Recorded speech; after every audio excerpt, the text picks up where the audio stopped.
jadi bukan dengan belajar bahasa. pembelajaran bahasa. Ya, jadi eh, kalau misalnya ada PAUD dan kemudian di situ memanggil juga orang tua atau nenek bisa bercerita, atau kita juga bisa, misalnya Ibu Patina juga bisa di situ, tetapi komitmen jangan berbahasa Indonesia, jangan berbahasa Iya. Mayor di situ. Ya itu. Jadi itulah strategi yang nyata yang harus dilakukan, diterapkan di dalam ini untuk bahasa Kaili yang multi urban ini. Oke, saya kira demikian. Eh, iya, terima kasih Prof. Jadi saya sudah menangkap apa yang Prof sampaikan. Intinya teori FLP itu dengan dapat diterapkan di konteks urban multi etnik yang multibahasa dengan menggunakan tawaran beberapa strategis tadi. Jadi tidak harus mengadopsi sama persis strategi yang dilakukan di dunia barat. Ya, sangat Ya, menarik Prof. ya, Terima kasih atas saran dan paparan Prof. Sangat membantu saya nanti uh, untuk memperbaiki proposal disertasi saya, Prof. Terima kasih, Prof. Saya kembalikan ke Pak Tamrin. Iya, baik Bu Fatina. Saya doakan semoga insya Allah penelitian Bu Fatina lancar jaya dan akan menjadi master Amin. di Sulawesi Tengah amin. tentang pemertahanan bahasa Kaili dalam ranah keluarga dalam hal kebijakan bahasa. Amin. Amin. Selanjutnya saya masih penasaran Pak Dr. Muhtar yang mengatakan tadi bahwa tentang pembunuhan bahasa, bahasa membunuh bahasa. Begini Pak Dokter, 2013 tesis saya itu pemertahanan bahasa Bugis di Kabupaten Donggala, khususnya di Desa Uguamas, perbatasan antara Kabupaten Donggala dengan Kabupaten Toli-Toli. Pada saat saya turun lapangan, ada hal apa namanya yang sangat menakjubkan bagi saya.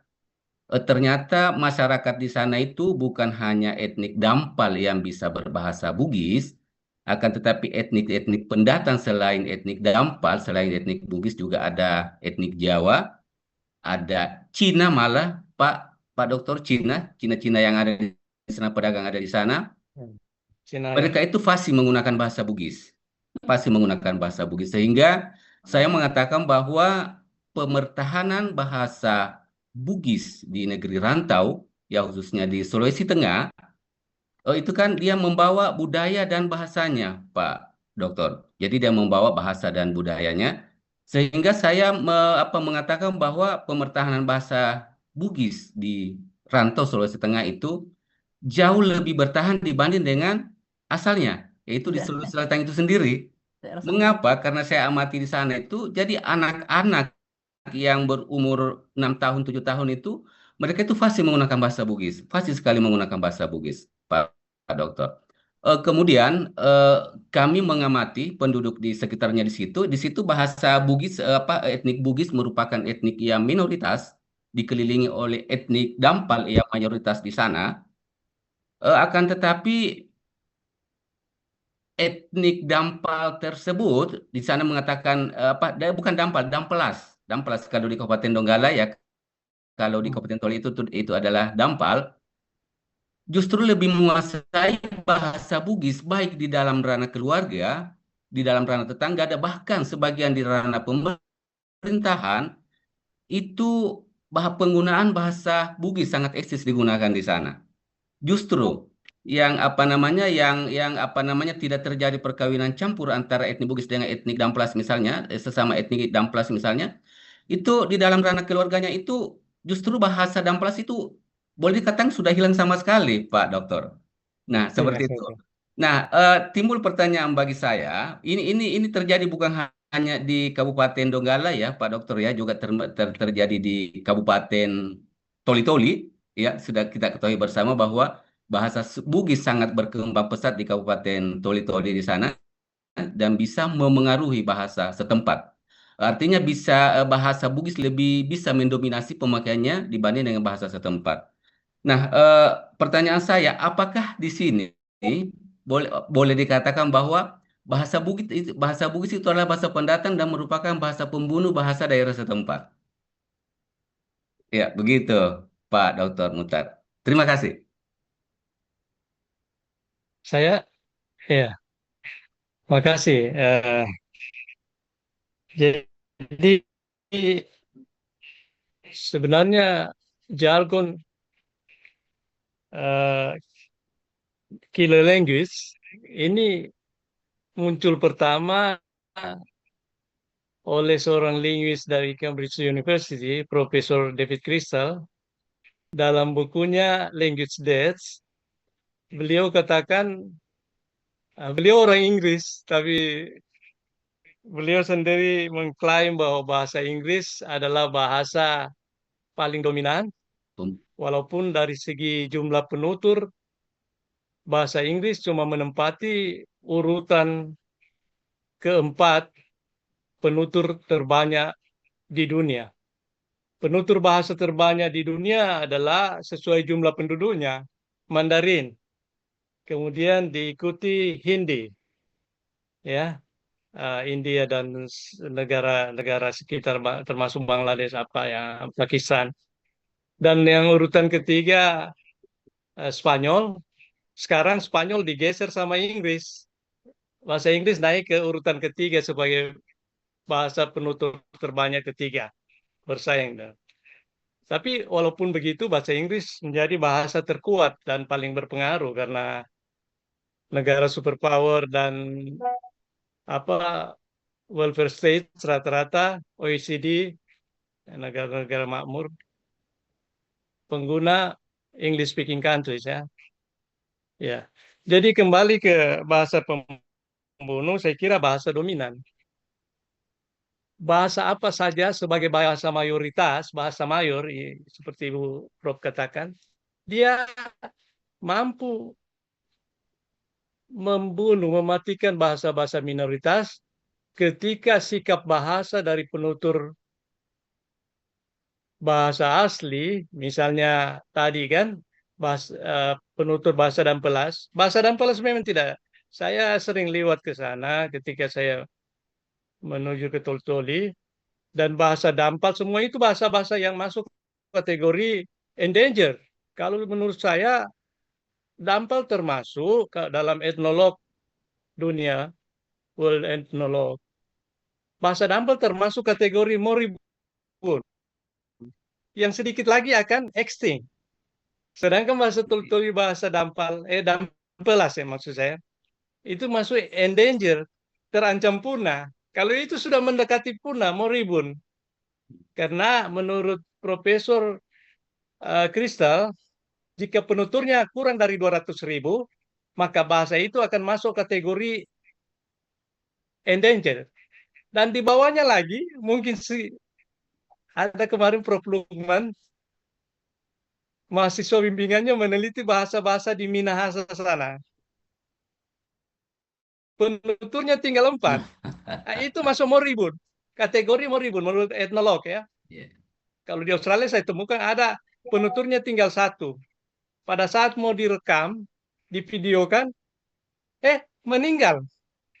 Tidak dapat direkam, dia meninggal, bahasanya juga ikut meninggal. Sama saya katakan tadi. Bahasanya ikut meninggal. Ibu Prof. Bahasa Bahasanya itu sakit ketika dia masuk kategori endanger. Mungkin kalau endanger masih gejala ya, Iya, masih apa namanya, fenomenanya, ada gejala penyakitnya. terancam. Tapi kalau sudah moribund, dia Mungkin. masuk kategori stadium 4 kalau orang kanker. Sedikit lagi Sakit menyerang ke maut. orangnya mati, penuturnya, native speaker die, dan bahasanya juga ikut mati seperti dalam buku Language Deaths oleh David Crystal. Nah, saya sepakat ini family language policy.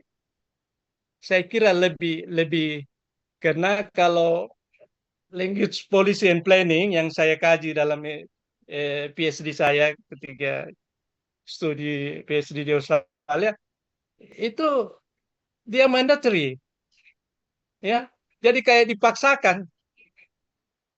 Semua orang-orang di negara, misalnya ya, saya punya pembimbing, salah satu pembimbing saya kebetulan bekerja di Summer Institute of Linguistics, SIL. Di UNAS juga ada SIL, ada Profesor Don Bark dulu ya, Profesor pembimbingnya Prof. Lukman.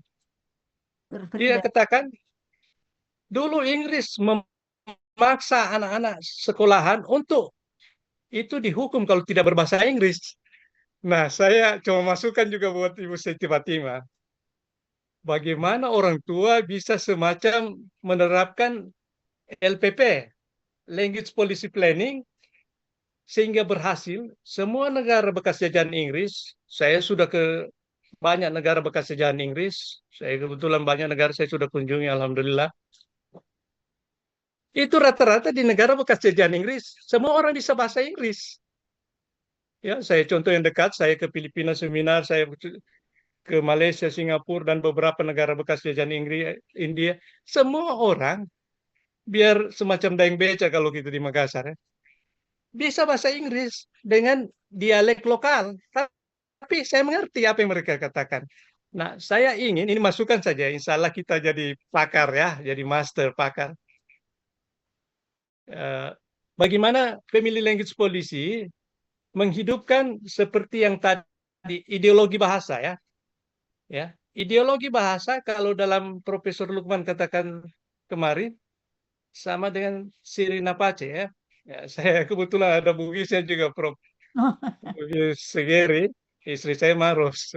Iya, iya, iya. Saya menikah di Maros, anak saya lahir di Maros. Jadi saya mengerti Bugis Makassar. Jadi ada semacam siri ya.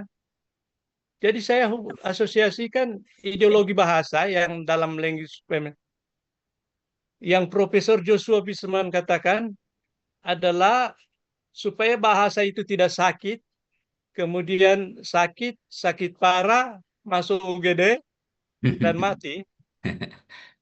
Bagaimana supaya tidak? Hidupkan ideologi bahasa. Anak-anak orang tua merasa bersalah kalau bahasanya mati. Ya, melalui family language policy, melalui SIRI, merasa malu, aduh, jangan merasa malu bahasa ini kuno, tapi merasa malu kalau tidak menghidupkan bahasa itu. Ya, Ya, itu yang Profesor Lukman katakan kemarin. Saya sangat sepakat. Ya, bagaimana ideologi bahasa ini menghidupkan local wisdom, kearifan lokal. Anak-anak ditumbuhkan untuk semangat menghidupkan kembali bahasa, jadi reversal, ya, reverse, ya, menentang, melawan dari lawan language shift, pergeseran bahasa. Nah, pengembalian. karena saya kembali ke Pak Tamrin, di kampung saya mayoritas Bugis ya, bupatinya Bugis juga. Nenek saya juga merantau dari Segeri, orang tua ibu saya, ke Kabupaten Toltoli bersama saudara-saudaranya. Jadilah suku komunitas Bugis Pangkep Segeri di Kabupaten Toltoli. Nah, di sana ada yang menarik. Banyak yang mengaku suku Bugis, tapi kalau kita lihat lineage atau bloodline dari tidak ada darah Bugisnya. Tapi dalam teori budaya, culture, mereka masuk dalam kategori cultural ambivalence. Ketika mereka dengan orang Bugis, mereka mengaku suku Bugis. Ketika mereka dengan sukunya sendiri, mereka mengaku suku Toltoli. Hmm. Ya. Tapi setelah dicek bloodline-nya, oh bukan orang Bugis. Di mana nih? Kalau saya ditanya di mana asal tanah leluhurnya, di Segeri, dekat kampung istri saya di Maros. Ada. Tapi banyak teman-teman Toltoli mengaku bangga. Kenapa? Karena orang Bugis dari segi ekonomi, politik, pendidikan, semua prestise di atas. Sehingga banyak juga orang-orang mengaku suku Bugis. Karena fasih berbahasa Bugis, di mana-mana saya orang Bugis. Jadi cultural ambivalence. Seakan-akan mereka suku Bugis. Tapi saya di satu sisi ini menghidupkan bahasa Bugis. Ya, ya, ya. Bahasa Bugis sudah masuk kategori safe language, strong languages. Tapi bahasa-bahasa minoritas, endanger, moribund, terancam punah, dan sudah hampir punah. Nah, yang sekarang family language policy, bagaimana yang sakit, bahasa yang sakit ini, kita terapi. Kita kasih obat melalui, ya bagaimana. Cuma saya katakan, yang jelas, bahasa ibu, mother tongue, itu tidak nothing to do with language learning. tidak ada hubungannya dengan pembelajaran bahasa. Itu pembelajaran bahasa orang dewasa. Tapi pemerolehan bahasa, saya melihat pemerolehan bahasa begini. Ada, saya kira Ibu Prof pelajari tadi menyinggung juga language performance dengan competence. Ya. Ya, yang kita lihat anak-anak ini dia lebih cepat ke language performance. Ketika saya ke Australia, teman-teman yang sepaus, yang bawa keluarga, istri atau anak-anak kecil, kita perhatikan anak kecil cepat memperoleh bahasa. Padahal itu bukan bahasa ibunya, bukan mother tongue, bukan Indo-tongue-nya, bukan bahasa ibunya. Tapi bahasa asing kan? Karena anak-anak before puberty, menurut Profesor H. Brown, bukan Haji Brown, tapi Henry Brown mungkin ya. Dalam bukunya Language Acquisition, anak-anak sebelum masa puber ada di hemisfer innate, ada kayak bakat ya, talenta, sangat lebih mudah, masih elastis otaknya, belum kayak kita 3 tahun baru memperoleh bahasa. Ya, saya perhatikan anak saya waktu itu dalam waktu kurang dari 3 bulan pasti berbahasa Inggris, tapi masalahnya ketika balik ke Indonesia lagi belajar bahasa Indonesia lagi. Kursus. Ya, jadi saya perhatikan bagaimana menciptakan language acquisition sama dengan anak-anak ke Australia umur di bawah 10 tahun masih punya innate yang diberikan Tuhan sehingga cepat memperoleh bahasa, bukan belajar tapi memperoleh, acquiring set language atau foreign language. Bagaimana ini diciptakan di rumah tangga, menciptakan atmosfer language acquisition. Ya, tentu peran di sini kalau di sekolah perannya adalah educator, teacher. Tapi kalau di rumah menguatkan language policy ini adalah transmitter of ethnic language. Siapakah pewaris bahasa ibu? Mulai dari grandparents, nenek kakek, kemudian orang tua, parents, kemudian saudara-saudara, siblings, dan teman di sekitarnya. Yang jadi masalah seperti Prof. Lukman katakan kemarin, bahwa kalau dulu kakek, nenek, dan orang tua mewarisi bahasa ibu, mengajarkan bahasa ibu ya. Tapi sekarang terbalik, anak cucu mengajarkan orang tua bahasa Indonesia. Jadi bottom up-nya bahasa mayoritas. Kalau dulu top down-nya bottom up-nya dari kakek, orang tua mengajarkan bahasa ibu, mother tongue kepada anak-anak. Ini yang kita barangkali perlu analisa, bagaimana menghidupkan kembali language acquisition di rumah tangga dengan melibatkan transmitter of mother tongue atau ethnic language adalah ibu, orang tua, papa, ibu, dan kakek, nenek, serta sibling, saudara-saudara. Ciptakan. Saya sangat sepakat dengan Ibu Prof tadi. Bagaimana setiap saat gunakan bahasa daerah. Ya, saya tertarik Ibu Prof. Kalau di Maros, di kampung istri saya selalu ke sana. Orang pakai bahasa Makassar. Ya memang. Menurut saya. Tapi yang lucu kalau ada keluarga dari Camba, langsung code switching, pindah ke bahasa Bugis. Karena orang dari Camba pakai bahasa Bugis. Kalau di Maros Kota, bahasa Makassar. Terima kasih. Iya, terima kasih Pak Muhtar. Iya, ada satu mungkin tentang transmisi bahasa ya, Prof. Gusnawati dan Pak Muhtar.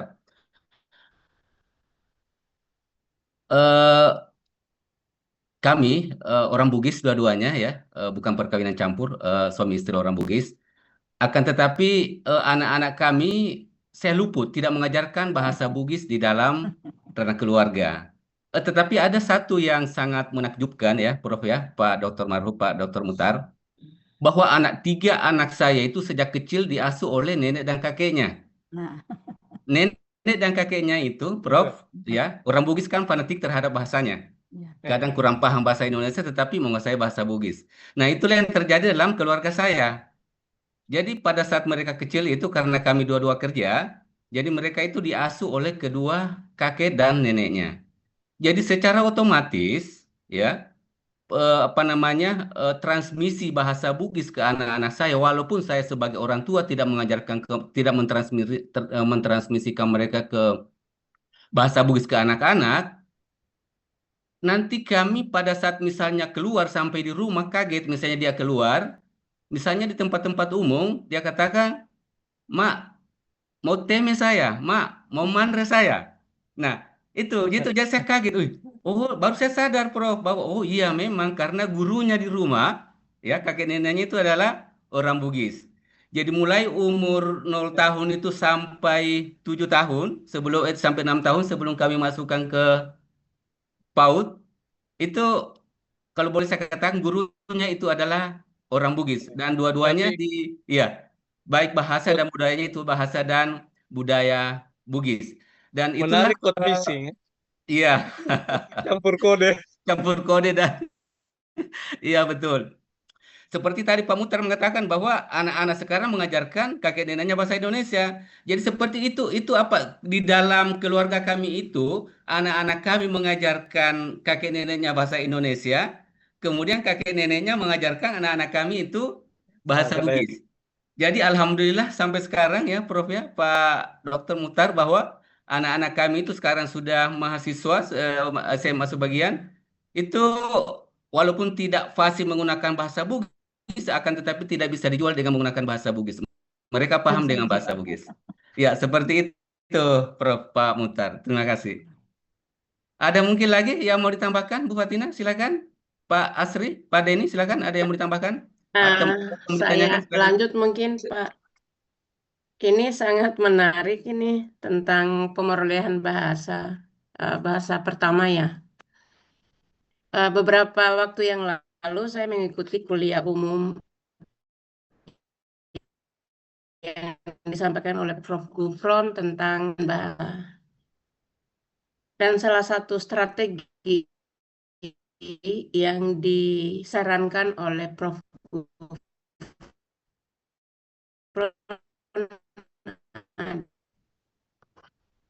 pemerolehan bahasa melalui ibu. Bahkan Prof. Gufron yang dilakukan oleh Balai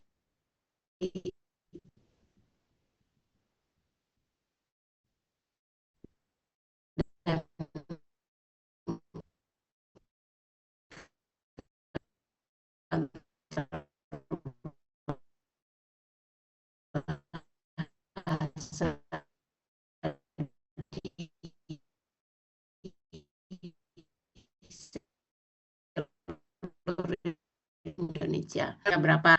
Jadi intinya ibu adalah tonggak pemertahanan bahasa itu sendiri. Itu kemudian di penelitian terbaru tentang FLP itu keterlibatan atau kesadaran anak juga sangat penting. Karena biarpun orang tua mengajarkan ke anak, kalau anak itu sendiri tidak memiliki kesadaran dan sikap positif terhadap bahasanya, maka tidak akan juga berhasil maksimal. Seperti itu yang dan ini ramuan beberapa pakar ini sangat berguna bagi dalam penyusunan disertasi saya kelak insya Allah. Itu saja Prof. Gusnawati, terima kasih. Saya kembalikan ke saudara moderator. Ya, baik. Bu Fatina, terima kasih. Saya tambahkan sedikit Pak Tamrin. Iya, silakan Pak Dr. Saya Mutar. hanya Silakan. mengamini semua argumen-argumen dan narasi dari Prof. Gusnawati dan teman-teman. Ini ada yang saya ingat oleh Profesor Brown terkait dengan language is a habit, bahasa adalah kebiasaan. Language is a habit formation, bahasa adalah pembentukan kebiasaan. Bahasa itu punah, saya amini Ibu Prof bahwa kalau Profesor Kristal katakan bahasa pembunuh, kalau Ibu Prof katakan keluarga bisa menjadi pembunuh bahasa. Ini kan ironis dan kedengaran menggeli ya. Kita merasa bersalah seharusnya. Dan itu terkait dengan ideologi bahasa. Siri. Ya, kita malu kalau bahasa itu tidak ada penuturnya berkurang dan sakit bahasa itu, ya, endanger atau moribund. Oleh sebab itu, salah satu ide dari teori dari Profesor Brown katakan seharusnya family language policy juga menciptakan habit formation, ya, language is habit. Jadi ditradisikan, dibiasakan supaya semua, saya sepakat tadi, bahasa pertama first language atau mother tongue, Indo-tongue, bahasa ibu harus dijadikan bahasa pertama di rumah. Kalau di luar silakan. Anak-anak mau pakai bahasa Inggris, mau pakai bahasa Bugis, mau pakai bahasa apa? Bahasa second language lah. Silakan. Tapi di rumah harus first language, bahasa ibu, bahasa daerah. Sehingga menciptakan habit formation. Ya, language is habit, habit formation. Saya kira itu saja tambahan dari saya. Iya, Terima baik. kasih. Terima Saya, kasih saya Pak juga mau Dr. tambah Muhtar. sedikit, Silakan, Pak Tamrin. Prof. Itu masalah ideologi yang ditambahkan oleh Pak Dr. Muhtar tadi. Eh, saya teringat dengan ideologi orang Barat bahwa body yang lebih gemuk itu merasa berdosa. Jadi bukan dengan melakukan sesuatu yang amoral, merasa berdosa, tapi justru kalau tidak langsing itu merasa berdosa. Nah, ini bisa kita masukkan dalam bagaimana bahasa itu, tadi Sirena Pace misalnya, Pace nah itu kalau bahasa anak hilang misalnya. Jadi menjadi ideologi bahwa kita merasa malu kalau bahasa minoritas kita hilang. Nah, ini jadi sesungguhnya ideologi itu bisa dimasukkan pelan-pelan atau secara apa ya, secara program dari atas ke bawah. Bagaimana kita merasa malu kalau bahasa itu hilang. Nah, ini yang harus dipupuk sekaitan dengan masukan-masukan dari Pak Dr. Muhtar itu saya kira. Dan tentu saja sekaitan dengan teori-teori yang telah kita pelajari bersama. Saya kira demikian. Terima Ya, kasih banyak. baik. Terima kasih, Prof. Pak Dr. Muhtar, luar biasa. Bu Fatina, masih ada waktu? Masih ada Pak Tamrin. Jadi kalau dulu anak-anak malu dengan menggunakan bahasa daerah, Ya, Iya. ya, karena mereka katakan yang itu kampungan. kuno, Ya. yang ini bahasa mayoritas kini modern. Kalau tadi ya itu dikatakan bahwa kita malu kalau bahasa daerah kita sakit Ya, atau ideologi masuk dulu. terancam, endanger ya, Ya, Iya. apalagi jadi moribund, hampir extinct punah. Jadi dibalik gitu. balik. Ya, Itu saja, Bro. luar biasa. Seperti bahasan Jedo itu sudah punah Pak Muhtar. Tamrin, saya bisa Ya, ya. bertanya Ya, satu. silakan Pak Mukrim, silakan di. Baik, Iya, Prof. ini makin menarik ini karena saya sebagai penutur Kaili merasa bersalah ke depan ketika bahasa ini jadi moribund juga ya. Walau, Semoga tidak. iya, walau iya sepertinya tidak karena ya kemarin saya ketemu dengan apa ya beliau itu disebut maestro budaya Kaili lah. Kita membuat yayasan untuk bagaimana pelestarian budaya dan seni dan juga bahasa Kaili. Jadi sudah ada program. Nah, kebetulan Pak Denny juga ikut di situ. Kita sudah buat yayasan.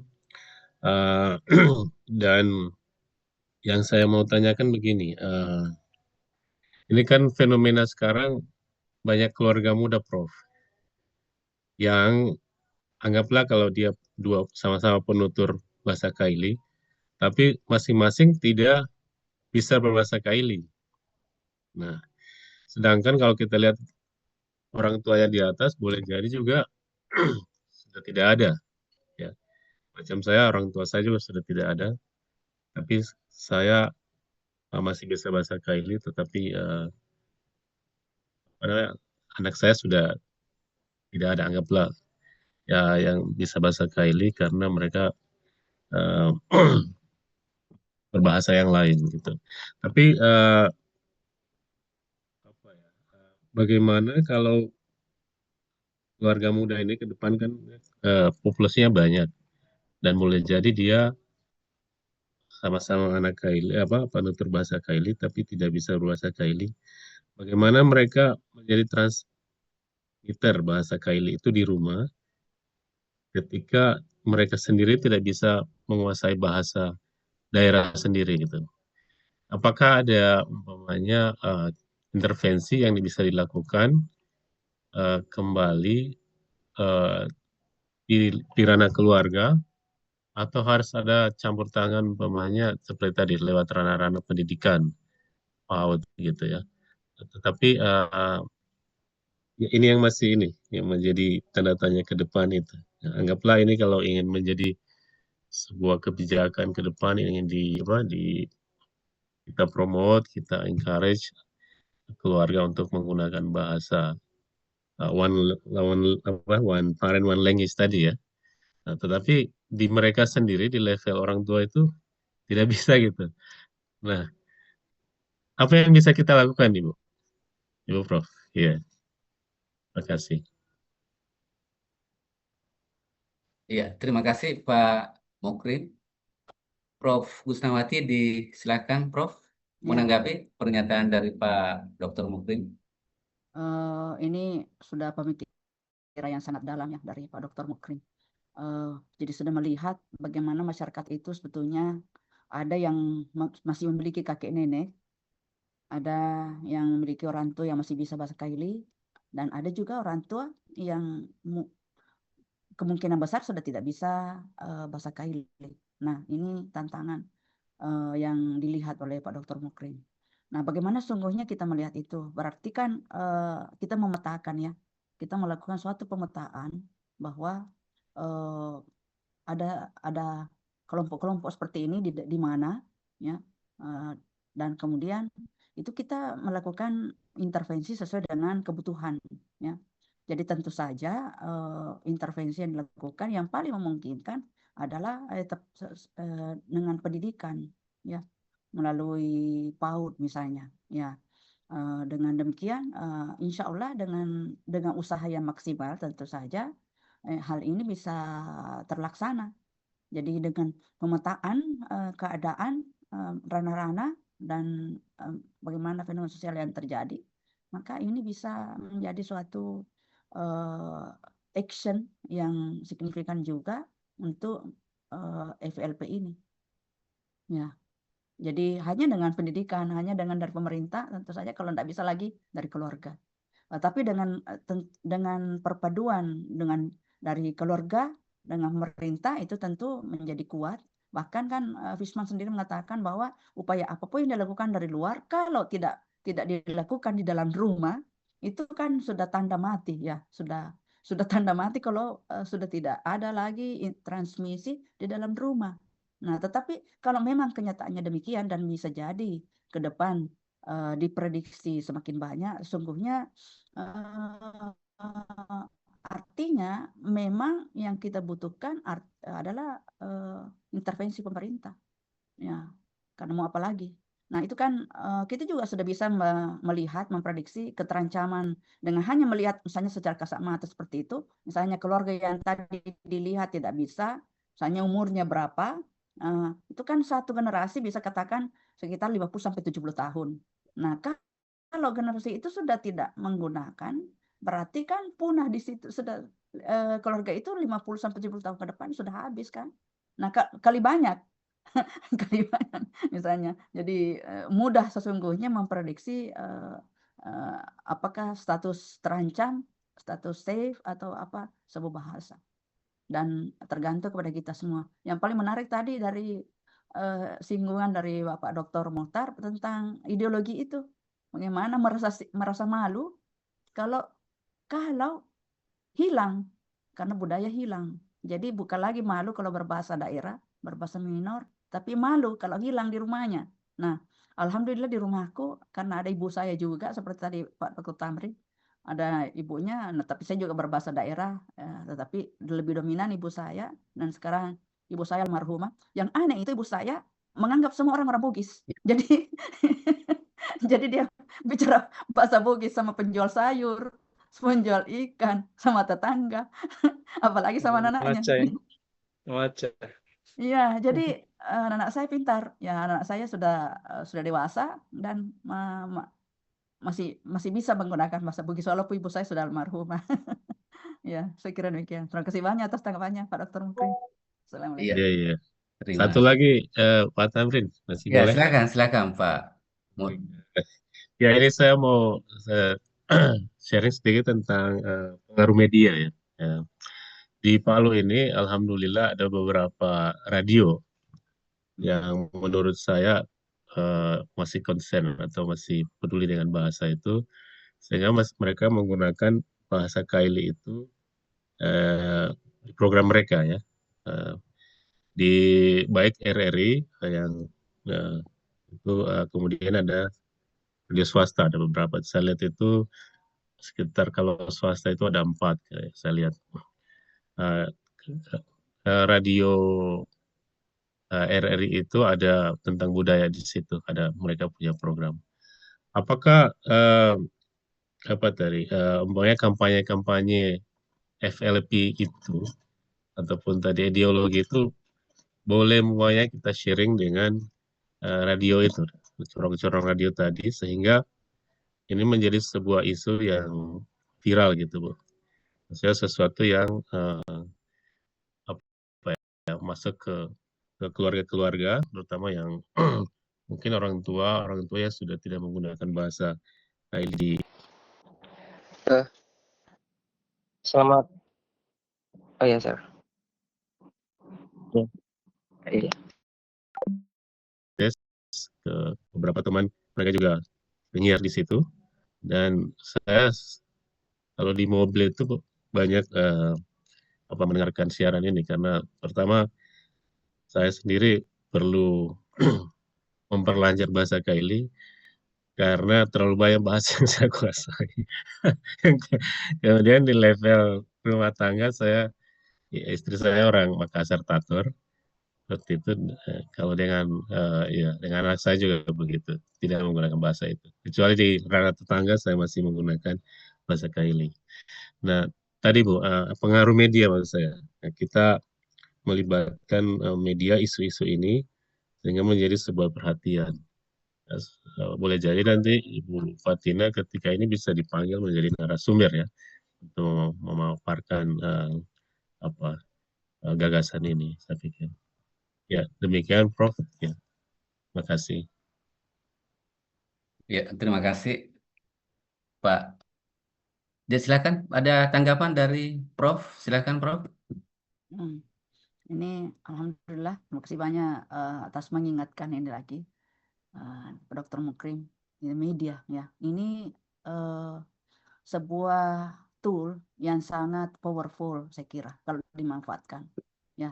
Di zaman kekinian banyak hal yang bisa dilakukan dengan media, apalagi dengan berbagai aplikasi bisa membangun bukan hanya misalnya radio, tapi radio sangat bagus juga. Itu dari misalnya bagaimana penyiarnya berbahasa daerah.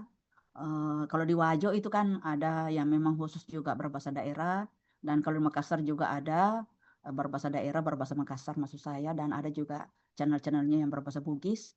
Dan kalau ini diperkuat, maka ini sangat berfungsi sebagai pelestarian budaya. Dan kalau misalnya aplikasi, kita juga bisa membangun untuk channel kita sendiri, misalnya podcast, ada yang gratis, ada juga yang berbayar. Itu bisa juga ya, kita misalnya berbicara tentang resep-resep kuliner misalnya, ya, atau ya tentang budaya kita sendiri bisa juga. Jadi ini menarik sekali dengan perkembangan teknologi, bahkan kalau bisa mengedit video, kalau sudah mampu misalnya memberdayakan juga anak-anak mahasiswa kita yang pintar dalam mengedit video, kan bisa masuk juga di YouTube ya. Ini kan sangat peluangnya sangat banyak. Bisa dengan cara podcast tidak muncul orangnya, bisa juga dengan muncul orangnya dengan video YouTube, atau bahkan dengan tadi yang seperti diungkapkan contohnya adalah seperti misalnya tadi menjadi penyiar radio atau menjadi narasumber di radio. Dan insya Allah semoga Ibu Fatina bisa menjadi narasumber juga nanti untuk untuk hal-hal yang seperti ini. Amin. Sekira demikian Iya. tanggapan saya, Pak. Ya, baik. Terima kasih Bu Prof ya. Ya.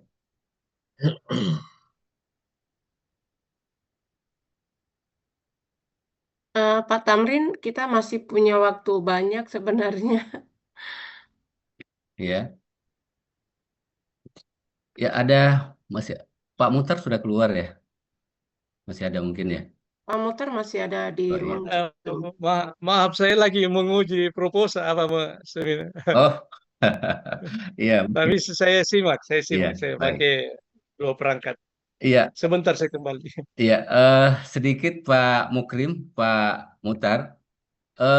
Ini kalau saya melihat ya, bukan hanya bahasa Kaili, akan tetapi pada umumnya bahasa-bahasa di Sulawesi Tengah itu, kalau saya membandingkan misalnya yang antara bahasa-bahasa daerah yang ada di Sulawesi Selatan, khususnya Bugis dengan Makassar, dan bahasa daerah yang ada di Sulawesi Tengah, eh, dulu kami di Balai Bahasa, kurang lebih hampir 10 tahun lebih, 15 tahunan di sana, Pak, itu kami berkeliling di setiap kabupaten yang ada di Sulawesi Tengah, dan kami mengamati itu penggunaan bahasa-bahasa yang ada di Sulawesi Tengah, baik itu bahasa Kaili dan bahasa lainnya itu, di pelosok-pelosok itu eh, kami masih banyak menemukan orang-orang tua yang berumur 65 sampai 70 tahun ke atas itu masih fasih menggunakan bahasa Indonesia. Iya, masih fasih menggunakan bahasa Indonesia.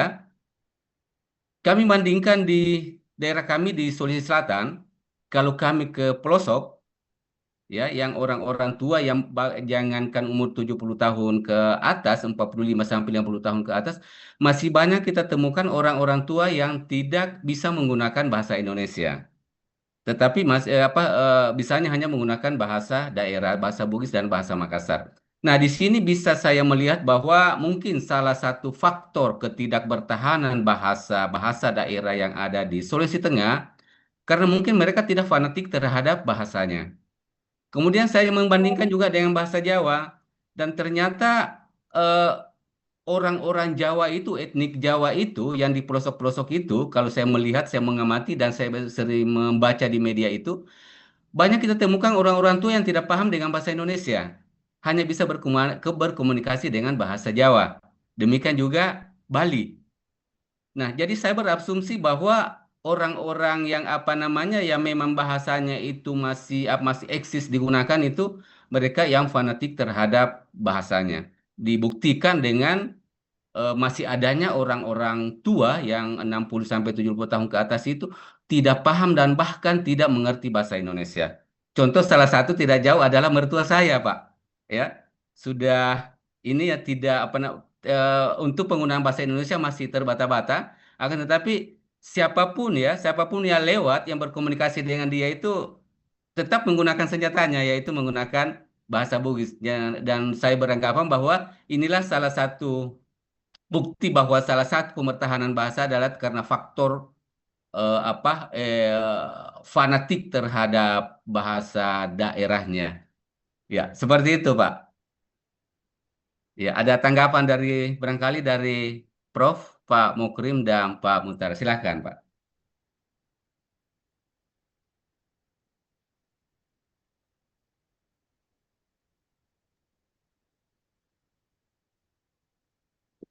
Maaf saya tidak memiliki tanggapan dulu dan saya setuju apa yang telah dikemukakan bahwa bahasa kan memang untuk digunakan ya. Jadi kalau fanatik ya pasti fanatik menggunakannya. Singkatnya begitu simpulannya. Iya, Dan itu dilihat dari sikap bahasa ya. Jadi apa yang dikatakan dan apa yang dilakukan dianggap bahwa itu bagus, kemudian dipraktekkan. Saya kira demikian. oke. Terima kasih, Prof. Ya. Saya Ya, tambahkan. silakan Pak Mutar, silakan Pak. Jadi walaupun kita fokus pada family language policy, namun barangkali saya mau berikan sharing atau masukan di sini bahwa tadi juga Ibu Prof sudah menambahkan di sini language policy and planning sangat berperan karena LPP ya, dalam ekspertis saya, kajian saya, LPP di sini, LPP ini termasuk pengajaran bahasa di sekolah, itu masuk language policy and planning. Bukan, kalau language family policy itu language acquisition untuk bahasa pertama. Tapi bahasa pertama kan bisa diajarkan untuk penutur non-native speaker, teaching Kaili to people of other speakers, ya. Kalau di luar negeri dibilang TESOL, teaching English to speakers of other speakers, to students of other speakers misalnya. Ya, jadi saya kira kalau untuk pengajaran bahasa atau pendidikan bahasa yang di ranah pendidikan formal, itu yang berperan adalah Language Policy and Planning, LPP, ya. Sedangkan untuk pemertahanan bahasa sangat terkait dengan Family Language Policy, namun bahasa pertama juga bisa diajarkan untuk menghidupkan kembali, tapi sebenarnya difokuskan pada learners atau language learners yang bukan penutur asli. Kalaupun dia penutur asli, dia sudah tidak berbahasa bahasa ibu dan dia harus belajar kembali bahasa ibu yang di kalangan mereka ya seperti di kota urban anak-anak yang tidak bisa berbahasa ibu, mereka bisa belajar bahasa ibu di sekolah melalui pendidikan formal. Ya, di Jawa sudah lama itu, di selatan juga sudah. Kemudian di Palu sini kan sudah masuk dalam kurikulum sudah lama ya, local content curriculum. Jadi memadukan antara language policy and planning dan language family policy itu sangat tepat dalam hal untuk promosi pemertahanan bahasa pertama. Saya kira itu saja tambahan dari saya. Terima kasih.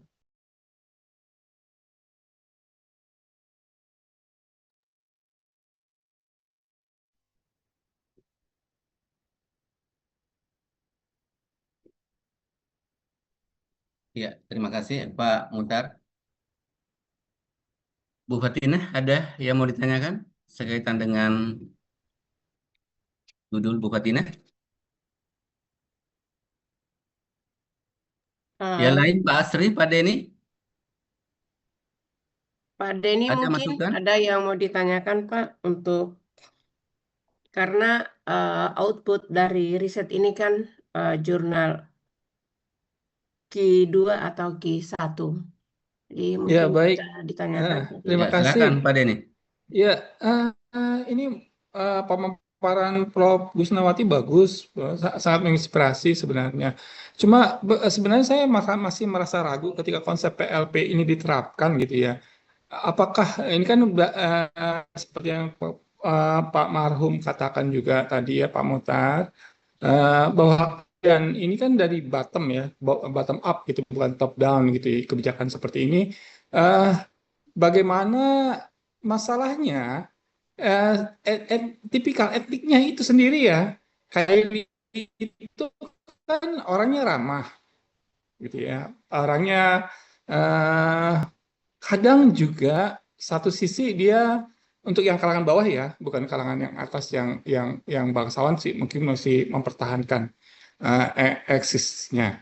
Tetapi yang kalangan bawah, yang untuk yang misalnya lower itu petani, nelayan ataupun yang lainnya, itu pemahaman bahasa untuk kesadarannya setelah saya lihat kemarin, saya juga kan juga perubahan bahasa untuk disertasi saya.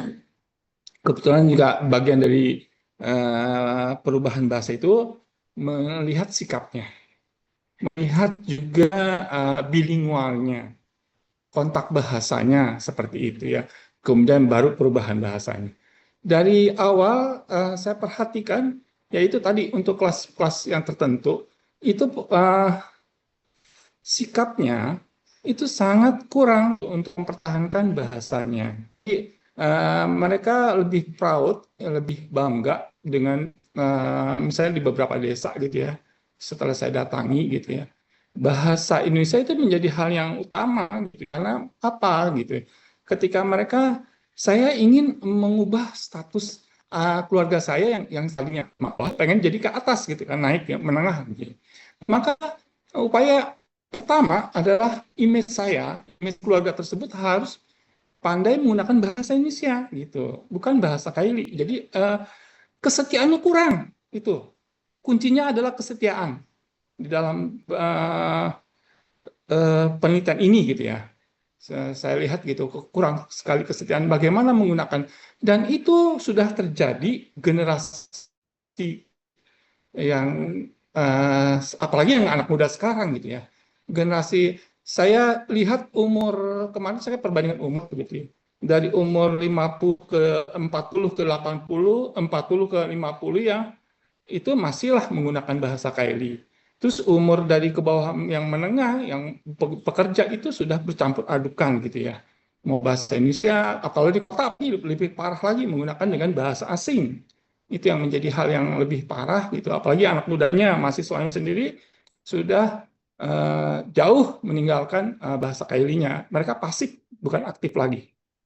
Dan anak-anak itu pun dipaksakan. Ada pembelajaran bahasa ini, bahasa Kaili, bahasa daerah, itu hanya ya sebatas dipergunakan di dalam lingkungan sekolah tersebut gitu ya. Tapi ketika prakteknya, kalau untuk di perkotaan, saya jarang sekali mendengarkan orang-orang anak-anak Kaili menggunakan bahasa Kaili, sudah menggunakan bahasa Indonesia. Tetapi kalau di pedesaan, ketika saya naik gunung gitu ya, kemarin saya sampai di Paranggonu gitu ya, asli bahasa Kaili itu anak-anak kecil masih menggunakan bahasa Kaili gitu ya. Jadi perbedaan gitu ya. Jadi di desa-desanya di Pombewe itu masih menggunakan, tapi di perkotaan ya maaf Kaili Pak Mukrim, saya jujur saja saya buka gitu ya. Kesetiaan udah lost itu. Itu yang terjadi. Nah, fenomena ini saya pikir membangun kesadaran sebuah itu Kaili gitu, itu agak berat gitu ya. Jadi saya berharap bupatinya bisa membuka itu gitu. Sedangkan jujur bahasa Kaili sudah mengalami pergeseran yang jauh gitu ya.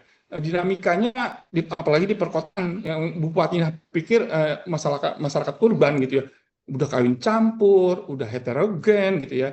Itu sangat berat sekali untuk melihat pemurnian bahasa Kaili. Saya mendapatkan untuk di kota gitu ya. Karena beberapa titik-titik pengamatan, oh di sini asli saya kumpulkan. Loh, ini udah bukan orang Kaili, udah orang Jawa, orang Gorontalo, orang Manado, apalagi bahasa di Sulawesi Tengah, di kota itu, di Palu itu, sudah campur-campur gitu ya. Bahasa Kaili campur dengan yang lain, dengan dialek Manado, anak-anaknya udah bicaranya udah campur, nggak asli gitu ya kan. Saya kecil di Palu, jadi saya tahu sekali gitu ya kan, dari umur 0 sampai 6 tahun masih sempat saya dapat TK di sana di Jalan Kartini, jadi paham gitu. Dulu enak. Bahasanya masih bahasa Kaili ya.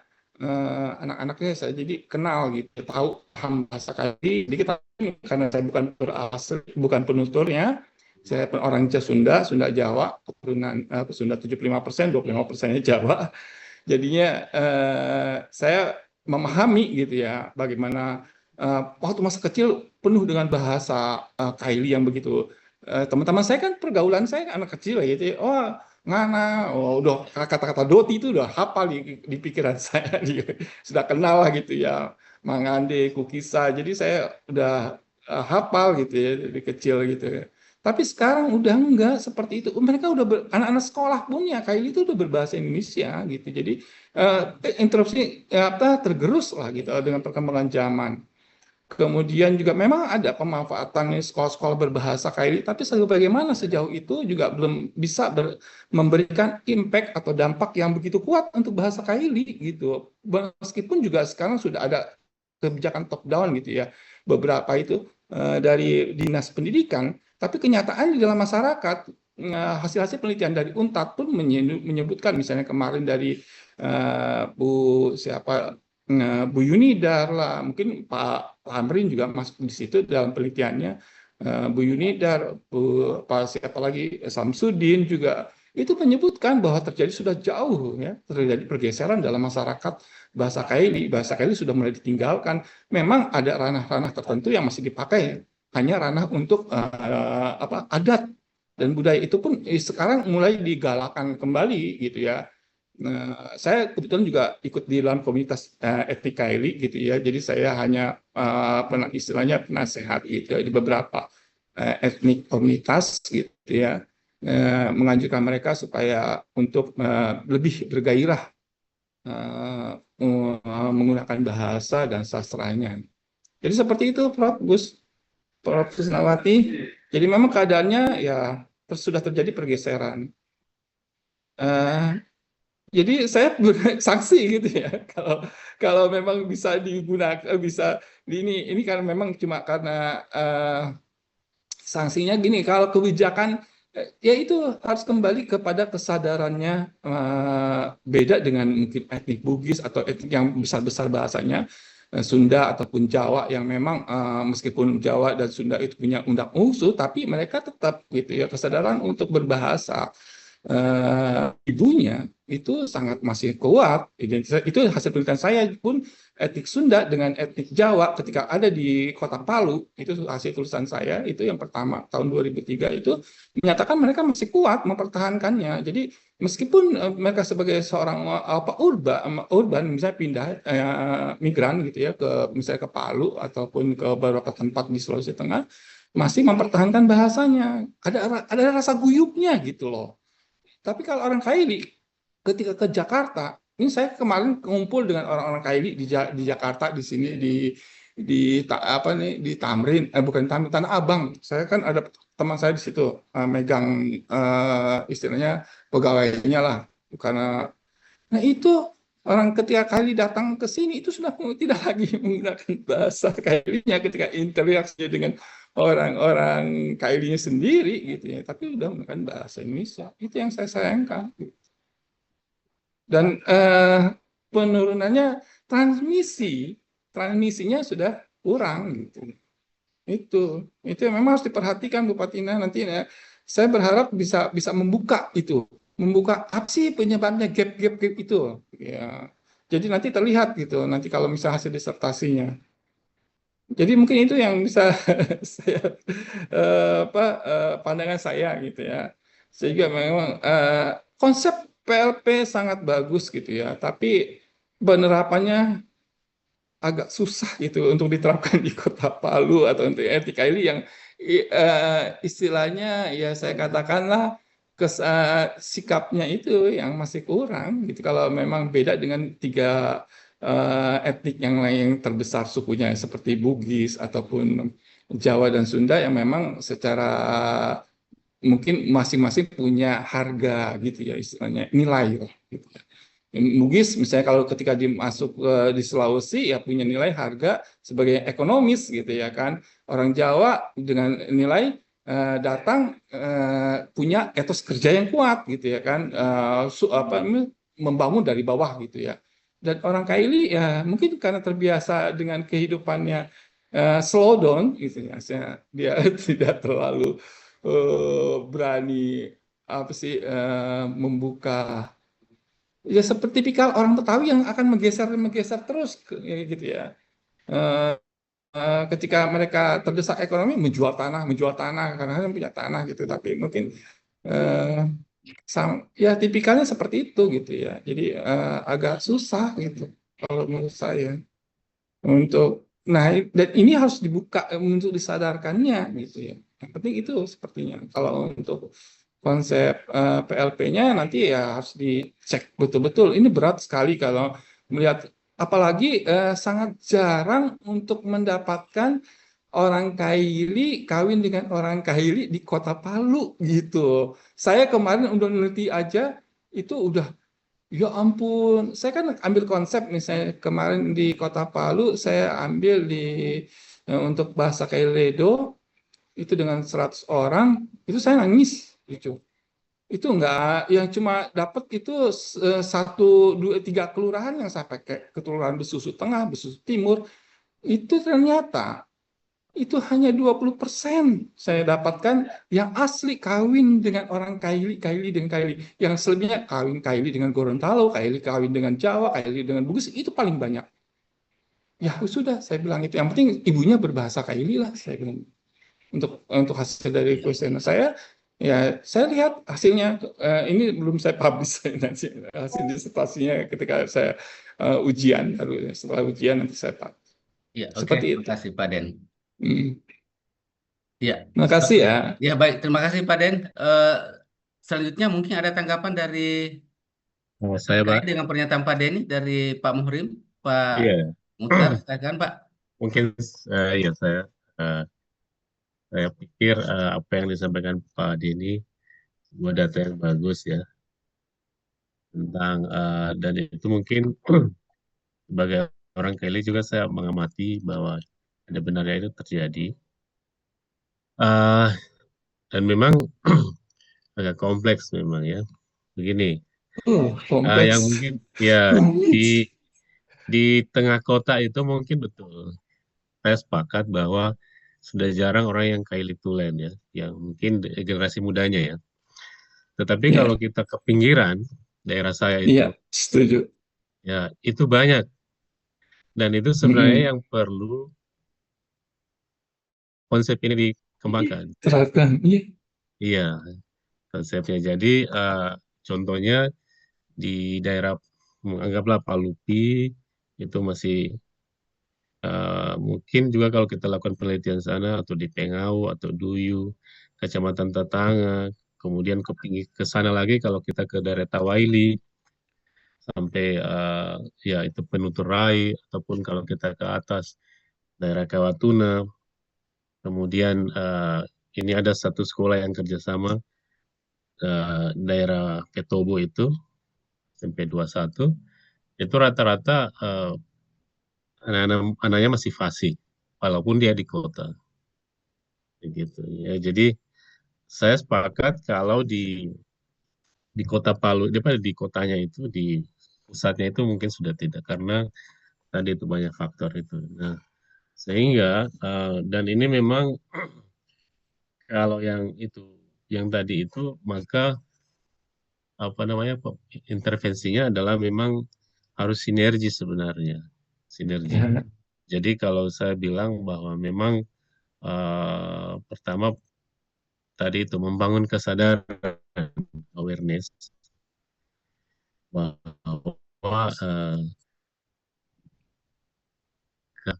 apa ya yang kayak seperti di New Zealand bagaimana orang bule dipaksa untuk belajar bahasa Maori umpamanya atau mungkin di Jawa anak-anak kita yang dari Palu tiba-tiba dia pulang bisa bahasa Jawa seperti itu kan. Nah, jadi awareness kesadaran bahwa mereka harus bangga dengan bahasanya dan ini saya melihat ada kayak tadi disebutkan oleh Pak Denny umpamanya ada anak-anak muda yang mungkin sudah mulai sadar seperti itu ya. Nah, yang kedua saya lihat memang di tingkat level kebijakan itu memang tidak ada apa namanya seperti ini ya wali kota atau apa ataupun DPR yang memang kebijakan-kebijakan yang berpihak terhadap pelestarian bahasa atau pemertahanan bahasa. Kemarin beberapa malam lalu kan kita diskusi seperti di Makassar ada umpamanya pelatihan guru bahasa daerah atau apapun.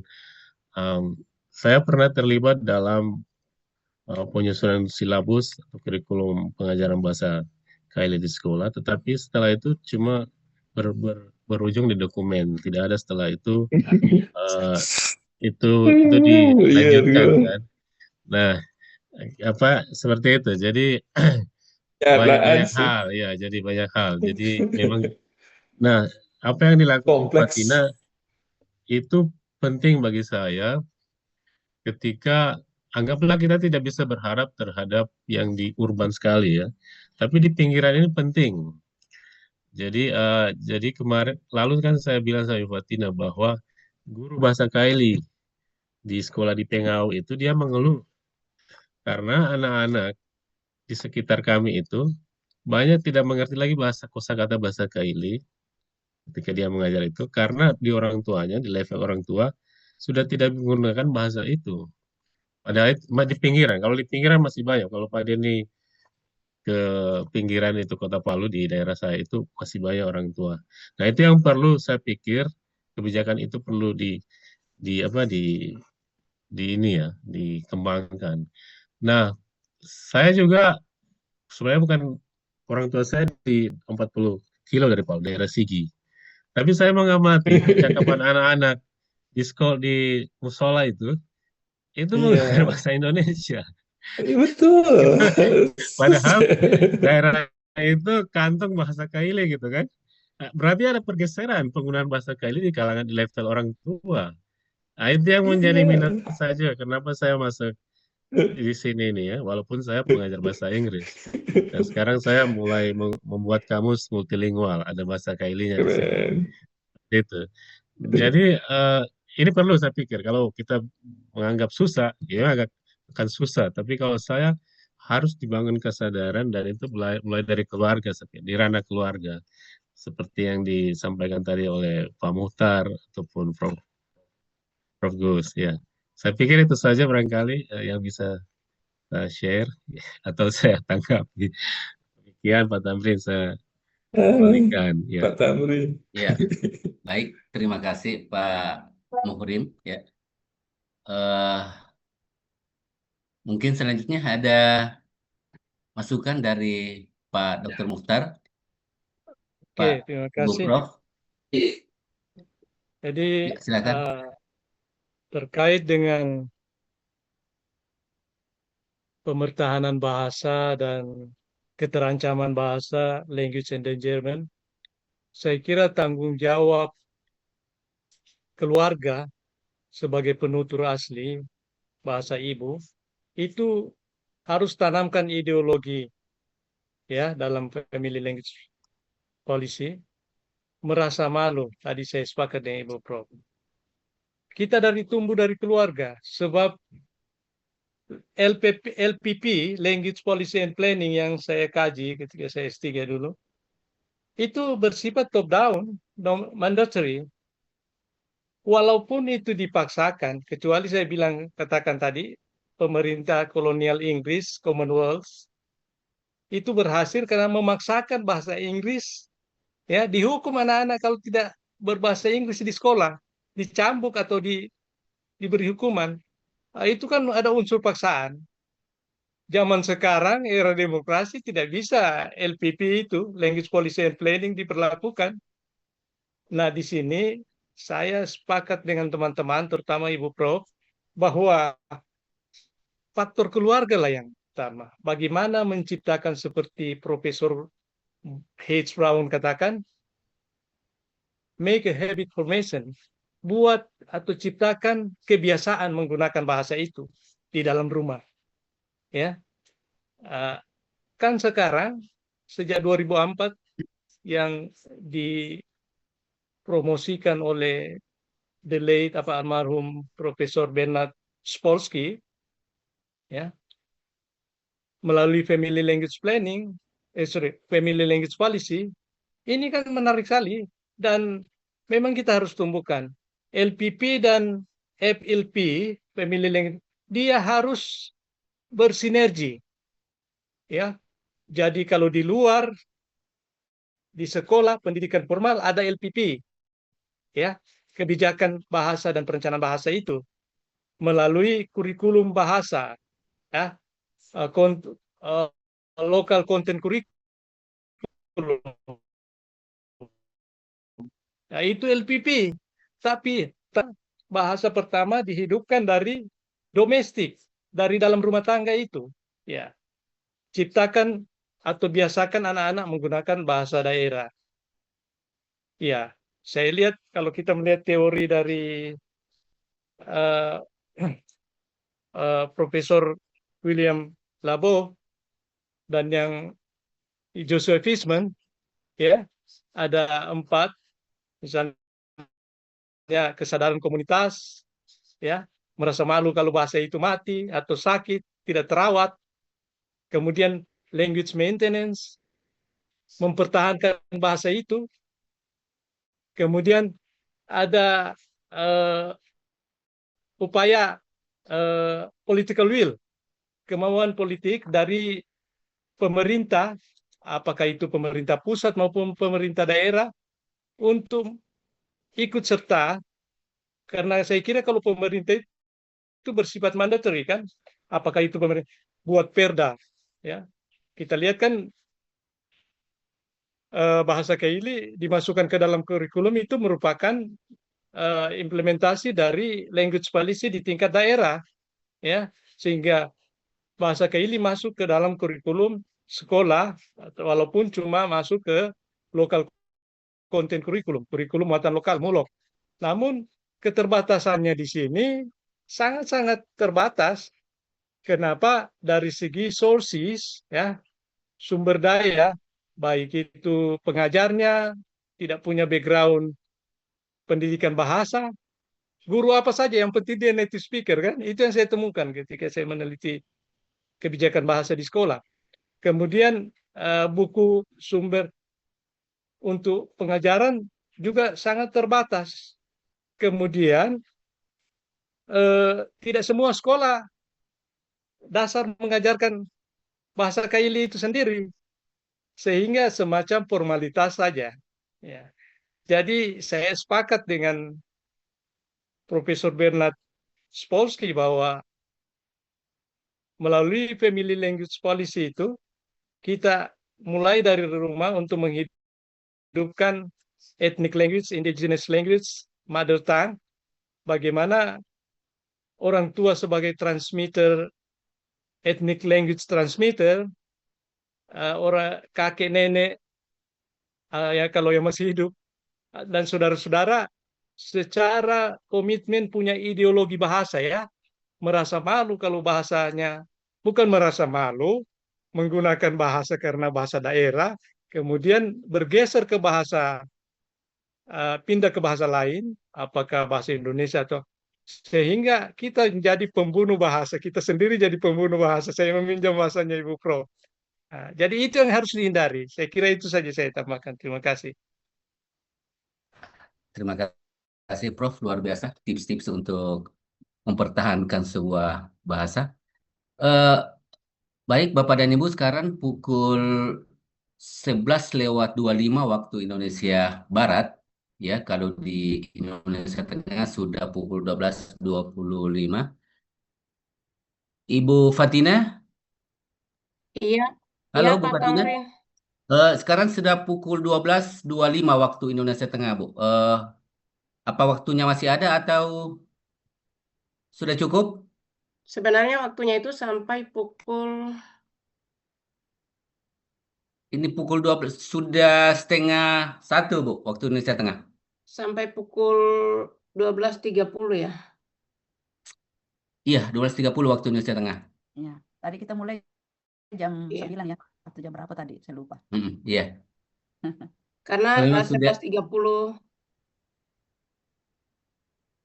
ini kayaknya suratnya ini yang salah, nanti diperbaiki. Harusnya Iya, sampai oke. 13.30 kalau 4 jam. Iya, baik. Saya kira sudah cukup ya, Bu Fatina ya. Baik, Bapak dan Ibu, Prof. Sebelum Gusnawati, keluar saya izin foto dulu ya. Dr. Muhtar, Pak Dr. Mukrim, Pak Denny, Pak Asri. Foto bareng. Terima kasih banyak, Bapak dan Ibu. Mungkin sebelum kita mengakhiri ada pesan barangkali atau masukan buat Ibu Fatina terkhusus untuk dari Prof. Gusnawati dan Pak Muhtar. Siapa tahu ada masukan terkait dengan calon disertasi Ibu Fatina. Prof, ada masukan? Baik, Assalamualaikum warahmatullahi wabarakatuh. Waalaikumsalam Waalaikumsalam warahmatullahi Saya wabarakatuh. mengucapkan selamat kepada Ibu Fatina ya atas tekadnya menghidupkan kembali bahasa Kaili untuk utamanya di dalam konteks urban ini.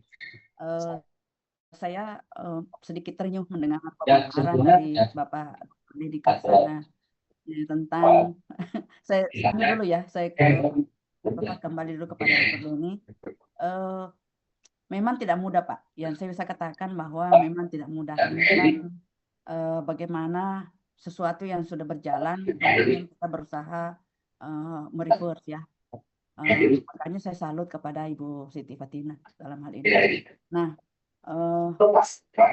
jadi tidak berarti bahwa dengan usaha dari Ibu Siti Fatina dan Pak Dr. Tamrin, Pak Dr. Mukrim dan lain-lain, misalnya Pak Dr. Muhtar tentang hal ini berarti selesai perkara. Saya kira tidak. Jadi bukan sip selebih ya. Yang perlu kita yang selalu diulang-ulang dari tadi oleh Pak Dr. Muhtar tentang ideologi. Jadi kita mungkin sekaitan dengan tesis disertasi Ibu perlu menggali ideologi yang bisa menimbulkan rasa memiliki yang dalam, akar budaya yang dalam, seperti halnya misalnya bahasa Bugis, kan akar budayanya yang paling dalam adalah siri.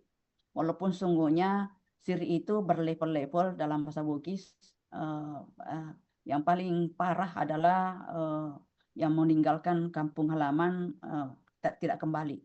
Jadi ketika saudara Samalu itu sudah sampai di puncak, bukan sebetulnya siri, nah istilahnya, tapi ini siri yang dikenal oleh masyarakat awam. Nah, ini yang digunakan. Jadi saran saya kepada Ibu, cari ideologi yang bisa digunakan sehingga menjadi pendorong yang sangat kuat terhadap komunitas ini. Sehingga menggunakan bahasa Kaili dengan sebagai suatu kebanggaan, ya. Ya, sebagai suatu kebanggaan. Jadi bukan merasa malu, tetapi justru merasa bangga. Nah, ini kita ingat dari teori pembelajaran, teori behaviorisme ya, yang tadi dikatakan oleh Pak Dr. Muhtar sebetulnya secara tidak langsung, bahwa dengan mandatory ya justru berhasil. Nah, kita ingat teori behaviorisme, ada namanya teori diberikan hadiah ya apabila berhasil dan diberikan hukuman apabila tidak berhasil. Nah, reward and punishment. Ya, saya berusaha menggunakan bahasa Indonesia, Pak. Jadi saya selalu berusaha memilih istilah yang seperti itu supaya tidak salah. Kadang-kadang kan istilah beda diksinya, beda maksudnya. Tapi saya berusaha ya itu. Nah, jadi dengan teori behaviorisme itu, yaitu teori yang paling dulu ya, yang berasal dari mungkin ideologi tabula rasa, John Locke ya kalau tidak salah, tabula rasa, bahwa itu tergantung dari lingkungan. Nah, bagaimana sesungguhnya ini bisa diberikan, mungkin bisa diusulkan Pak Dr. Tamrin kepada pemerintah kita, bagaimana keluarga-keluarga yang memberdayakan, yang mempraktekkan antara ideologi, kemudian praktek berbahasa, manajemen bahasa, itu diberikan reward. Mungkin sesungguhnya bukan sesuatu hal yang mahal, tetapi ada namanya penghargaan, ada namanya perhatian. Nah, itu kan menimbulkan kebanggaan tersendiri juga kalau ada semacam gitu. Ini cuma ide, tergantung Ibu Fatina sebagai seorang yang akan yang akan terjun dalam ranah itu. Dan seterusnya kan ada teori sosiopsikologis ya. Nah, ini kan lingkungan, kemudian bagaimana tadi antara faktor internal dan faktor eksternal dalam hal memotivasi seperti itu. Jadi ini Ibu yang nanti memegang kuncinya untuk bagaimana memberdayakan kembali bahasa Kaili ini dalam urban, dalam multi etnik itu.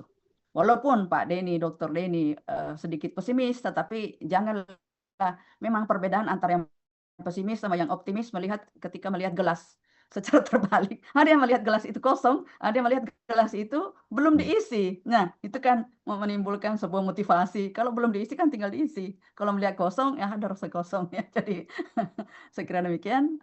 Itu kalimat penutup saya. Assalamualaikum warahmatullahi wabarakatuh. Ya, baik, Waalaikumsalam terima kasih. warahmatullahi wabarakatuh. Luar biasa wejangan dari Prof. Ya, jadi marilah kita yang berada di sini ya berusaha bagaimana caranya masing-masing kita mempertahankan bahasa daerah kita masing-masing, mentransmisikan bahasa daerah kita kepada anak-anak kita, cucu-cucu kita, karena bahasa daerah merupakan adalah identitas kedaerahan kita. Pak Baik, Tamrin, sebelum ditutup, ya saya sedikit mungkin ada dari Pak Dr. Mukhtar ada apa kesan dan pesan atau masukan barangkali, Pak Dokter, sebelum silakan. ke Pak Muhtar, boleh saya dulu, Pak Oh ya, Tamrin? silakan Bu Tina, silakan. Terima kasih Prof. Gusna atas motivasi yang luar biasa untuk saya. Kalau tadi Pak Denny lebih ke pesimis, saya lebih ke optimis. Yang pertama, Wali Kota Palu itu orang Kaili. Dimanapun beliau berada, beraudiensi dengan orang-orang Kaili selalu menggunakan bahasa Kaili. Karena dan itu dalam media sosial beliau selalu menyapa warganya menggunakan bahasa Kaili. Dan itu sesuatu hal yang positif buat saya.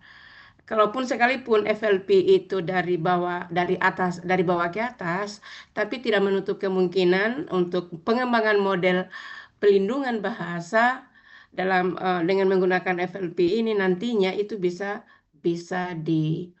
dikolaborasikan dengan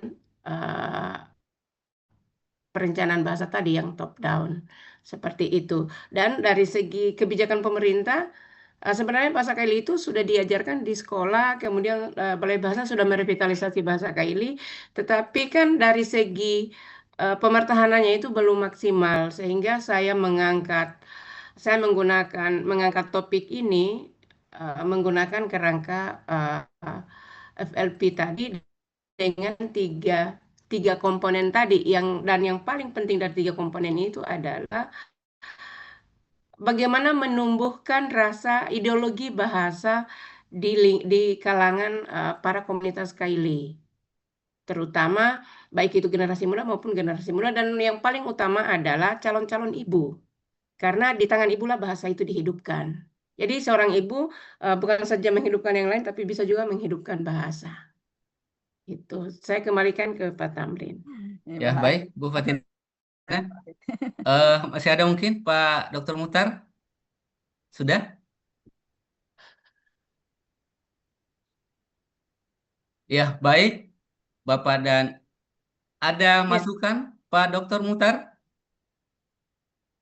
untuk Saya disertasi Bu tambahkan Fatina? Pak Dr. Mukrin tadi, jadi peran pemerintah di sini, Pak Wali, sebenarnya Pak Wali itu ayahnya orang Sengkang ya, Oh, saya kenal baik. Ibunya yang orang Kaili di Taipa ya. Lalu beliau menikah dengan orang Minang, Padang.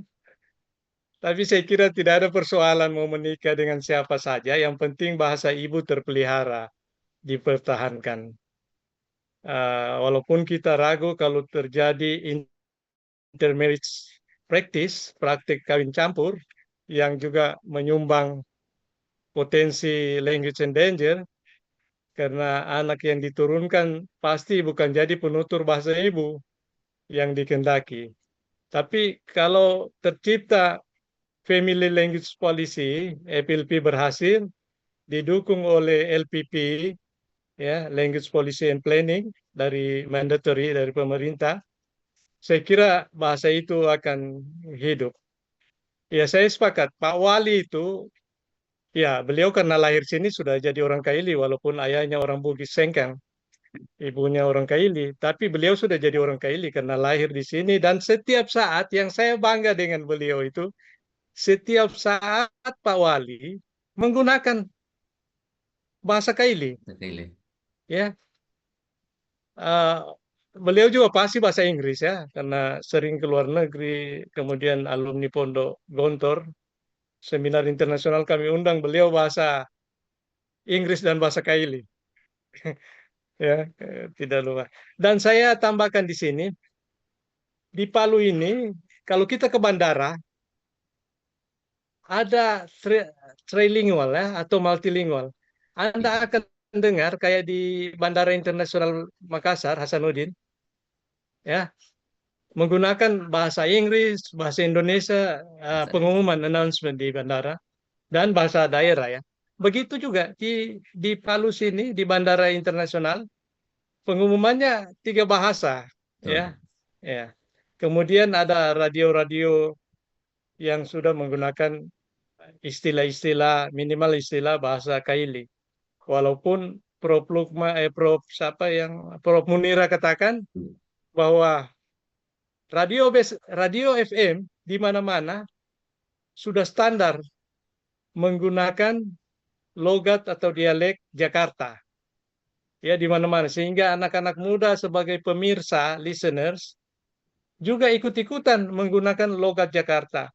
Tapi radio di sini, ada radio FM di sini, yang mana tetap mempertahankan jargon dan istilah-istilah bahasa daerah Kaili. Ya, radio miliknya almarhum Midi ya. RRI juga, Pak Dokter. RRI juga. Kebetulan Kemudian salah satu TVRI juga penyiarnya ada mahasiswa Karya kami ya, Dr. Jojo. Dia orang Kaili dan Iya. bisa lafasi bahasa Kaili. Saya kira itu saja sekedar closing statement saya. Baik, terima kasih Pak Dr. Muhtar. Luar biasa pada hari ini ya dengan dua narasumber kita, Profesor Dr. Gusnawati dan Dr. Muhtar, dan ada juga Pak Mukrim. Terima kasih Bapak dan Ibu, terima kasih Prof, Pak Dokter, terima kasih Pak Denny. Sebelum saya akhiri, marilah kita bersama-sama mendoakan semoga penelitian Bu Fatina lancar tanpa hambatan apapun. Amin. Ya, Amin, ya Allah. terima kasih. Saya akhiri dengan ucapan wabillahi taufiq wal hidayah. Wassalamualaikum warahmatullahi wabarakatuh. Waalaikumsalam warahmatullahi wabarakatuh. Selamat Bu. Mau foto bersama Bu Fatina? Ya, sebelum keluar, mohon izin untuk foto bersama. Tapi saya foto pakai ini saja ya, yang ada.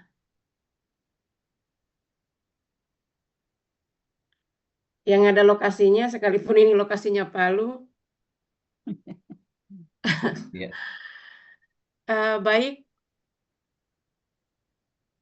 Prof. Munira yang terhormat, Prof. Munira, Prof. Gusnawati yang saya hormati, terima kasih banyak atas paparan Ibu, kesediaan Ibu sudah berpartisipasi dalam riset saya. Semoga Ibu tidak bosan dan tidak berkeberatan nantinya atau kelak saya banyak berkonsultasi terkait disertasi saya kelak. Begitu juga Pak Dr. Muhtar, seperti yang disampaikan oleh Prof. Lukman kemarin, semoga tidak keberatan kalau nantinya saya akan melamar sebagai penguji eksternal. Pak Mukrim juga seperti itu, karena Pak Mukrim orang asli Kaili, juga masuk dalam tim ini. Semoga tidak berkeberatan, kelak akan membantu dan berkontribusi terhadap disertasi saya nanti. Pak Tamrin yang risetnya juga sama, dan semoga SK kita untuk mutasi ke Makassar segera terbit. Jadi untuk ke Unhas itu tidak perlu lagi harus beli tiket karena sudah berdomisili insya Allah nanti di Makassar. Amin, amin. Pak Asri, terima kasih banyak, dan saya ucapkan alhamdulillahirrabbilalamin. FGD siang ini saya tutup, dan saya sampaikan permohonan maaf dari Pak Obing Katubi. Beliau tidak bisa bergabung karena ada acara yang beliau juga tidak bisa tinggalkan. Assalamualaikum warahmatullahi wabarakatuh. Sampai jumpa secara offline. Amin, amin. Semoga Allah selalu memberi kita kesehatan dan keberkahan dalam hidup. Iya, baik. Amin, amin. Ya, Sabar. terima kasih. Terima kasih, Prof. Terima kasih, Pak Muhtar. Pak Mukmin, terima kasih. Sama-sama. Izin saya keluar. Iya. Iya, silakan Prof. Gusnawati, silakan keluar. Oke, terima kasih semua. Terima kasih semua. Sama-sama, Pak.